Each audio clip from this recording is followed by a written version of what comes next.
Welcome at bank अड्डा YouTube channel. Bank अड्डा YouTube channel पर आपका हार्दिक स्वागत है। आज के इस टॉपिक में हम बात करेंगे अमेरिका इलेक्शन से जुड़ी हुई important news. America election latest news. Kamala Harris versus Donald Trump. क्या है ये मुकाबला? कौन जीत के करीब है? क्या होगा इस इलेक्शन के बाद में नई राजनीति का मोड़? कंप्लीट पूरी डिटेल से आज के इस टॉपिक में हम डिस्कशन करने वाले हैं अमेरिकन इलेक्शन को लेकर, अमेरिका में होने वाले चुनाव को लेकर।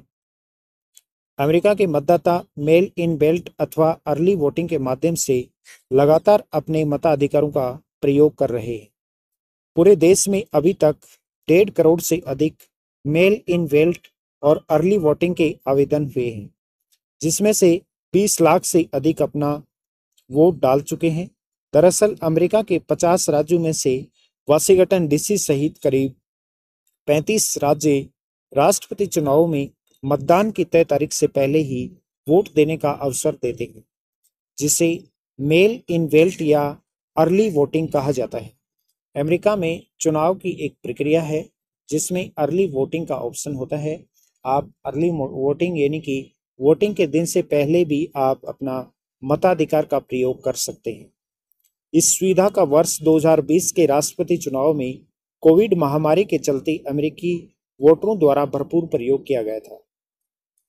रिपब्लिक प्रत्याशी डोनाल्ड ट्रंप ने यह कहकर इस प्रक्रिया का पुरजोर विरोध किया था कि इसमें धोखाधड़ी की आशंका रहती है, इसलिए वोट देने का केवल एक ही दिन तय होना चाहिए। डोनाल्ड ट्रंप के विरोध के बावजूद इस बार रिपब्लिकन पार्टी ने अपने वोटरों को न केवल अधिक से अधिक मात्रा में वोटिंग के लिए रजिस्टर करवाने के लिए प्रेरित किया है, बल्कि मेल इन वेल्ट और अर्ली वोटिंग की सुविधा का प्रयोग करने का भी आह्वान किया है।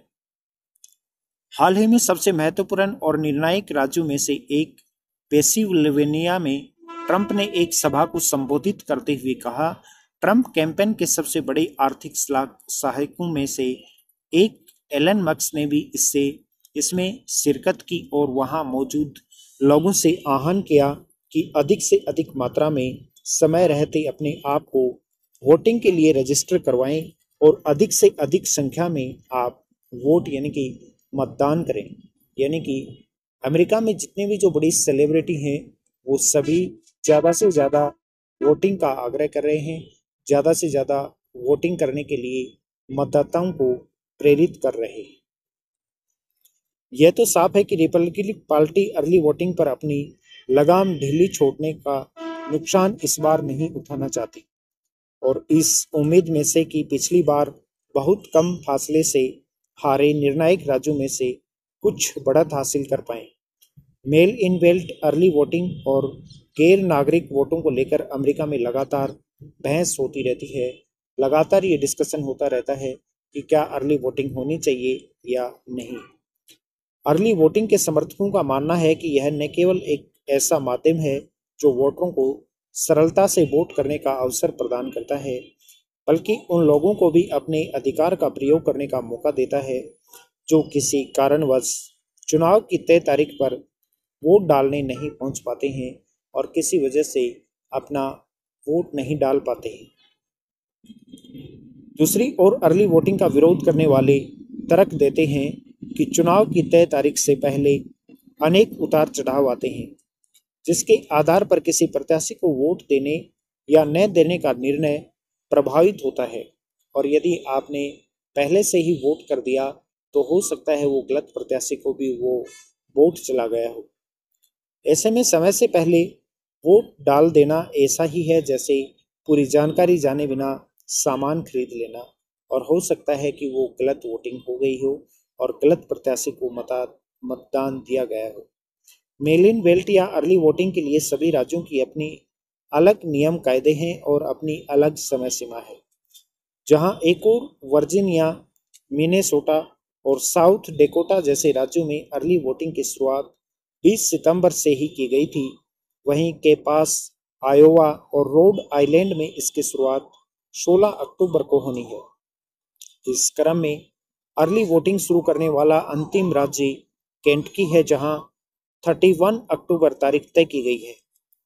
अर्ली वोटिंग की प्रक्रिया का प्रयोग कर वोटर अपने खुद को पोलिंग बूथ पर जाकर या मेल के माध्यम से अपना वोट डाल सकते हैं और पहले ही मतदान के तारीख से पहले ही अपने मताधिकार का प्रयोग कर सकते हैं।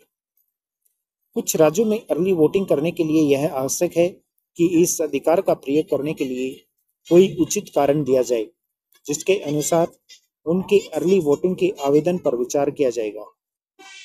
वहीं 2 दर्जन से भी ज्यादा राज्य ऐसे हैं जहां सभी वोटर अर्ली वोटिंग का प्रयोग कर सकते हैं। वाशिंगटन उन चंद राज्यों में से एक है जो सभी वोटरों को मेल इन बेल्ट की सुविधा देता है। वाशिंगटन के जितने भी जो वोटर हैं वो अपना मताधिकार का प्रयोग मेल इन वोटर के माध्यम से कर सकते हैं। वोटिंग को लेकर सभी राज्यों के अलग अलग कानून, अर्ली वोटिंग और मेल इन बेल्ट के इन नियमों ने अमेरिकी चुनाव में धोखाधड़ी की बहस को भी जिंदा रखा हुआ है।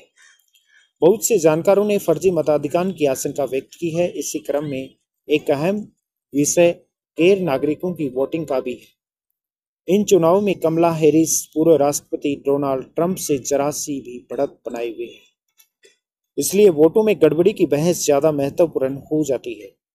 चुनाव परिणाम के बाद भी यह मुद्दा बना रहेगा, क्योंकि इसके ऊपर अमेरिका में हमेशा से ही राजनीति होती रहती है कि अर्ली वोटिंग सही नहीं है।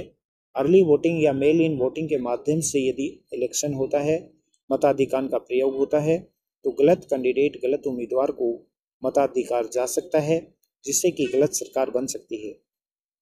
आपकी क्या राय है अर्ली वोटिंग और मेल इन बेल्ट को लेकर कि क्या अर्ली वोटिंग होनी चाहिए या नहीं? क्या अमेरिका में होने वाले चुनाव में अर्ली वोटिंग एक अहम मुद्दा रहेगा और अर्ली वोटिंग के माध्यम से ज़्यादा मतों का प्रयोग होगा? अमेरिका चुनाव से जुड़ी हुई यदि आपको किसी भी प्रकार की जानकारी चाहिए, कमला हैरिस एंड डोनाल्ड ट्रंप के राजनीतिक करियर के संबंध में हर एक टॉपिक आपको हमारे इस यूट्यूब चैनल बैंक अड्डा पर मिलेगा। बैंक अड्डा यूट्यूब चैनल पर आप नियमित रूप से आने वाले वीडियो को देखते रहे और अपने दोस्तों के साथ भी ज़्यादा से ज़्यादा लोगों के साथ शेयर करें।